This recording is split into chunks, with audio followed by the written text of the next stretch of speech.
Hi, ego നിർവചനം. അതിനെ നിർവചിക്കാനുള്ള ഏറ്റവും നല്ല മാർഗവും ഏതാണ്? അഥവാ വർഷങ്ങളായി ഈഗോയ്ക്ക് വ്യത്യസ്തമായ നിരവധി നിർവചനങ്ങൾ മുന്നോട്ട് വെച്ചിട്ടുണ്ട്. പൊതുവെ മിക്ക ആളുകളും ഈഗോയെ നമ്മൾ തന്നെയും അല്ലെങ്കിൽ മറ്റുള്ളവരുമായ ബന്ധങ്ങളെയും വീക്ഷിക്കുന്ന രീതിയായി കരുതുന്നു. നമ്മുടെ സഹജമായ ആഗ്രഹങ്ങൾക്കും അല്ലെങ്കിൽ ബാഹ്യലോകത്തിൻ്റെ പരിമിതികൾക്കും ഇടയിൽ ഇത് മധ്യസ്ഥ വഹിക്കാനും സാധ്യതയുണ്ട്. അഥവാ ഒബ്സസീവ് കമ്പൾസീവ് ഡിസോർഡർ അഥവാ നാർസിസ്റ്റിക് പേഴ്സണാലിറ്റി ഡിസോർഡർ അല്ലെങ്കിൽ ബോർഡേൺ പേഴ്സണാലിറ്റി ഡിസോർഡർ തുടങ്ങിയ ചില മാനസിക രോഗ വൈകല്യങ്ങളിൽ ഈഗോ ഒരു പങ്ക് വഹിക്കുന്നുണ്ട്.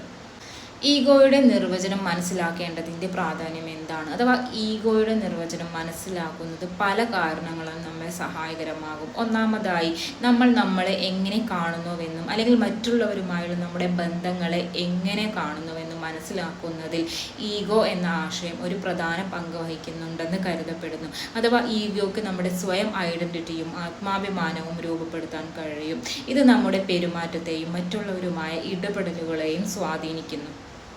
സ്വന്തം അഹങ്കാരത്തെയും മറ്റുള്ളവരുടെ അഹങ്കാരത്തെയും കുറിച്ച് വ്യക്തമായ ധാരണ ഉണ്ടായിരിക്കുന്നതിലൂടെ ഓരോ വ്യക്തികൾക്കും അവരുടെ പരസ്പര കാഴ്ചപ്പാടുകൾ, ആവശ്യങ്ങൾ, പ്രചോദനങ്ങൾ എന്നിവ നന്നായി കൂടുതൽ ശക്തവും അല്ലെങ്കിൽ അർത്ഥവത്തവുമായ ബന്ധങ്ങളിലേക്ക് നമ്മളെ നയിക്കുന്നു. ഓരോ വ്യക്തിയിലുമുള്ള ഒരു ഇമോഷൻ അല്ലെങ്കിൽ ഘടകമാണ് ഈഗോ എന്നുള്ളത്.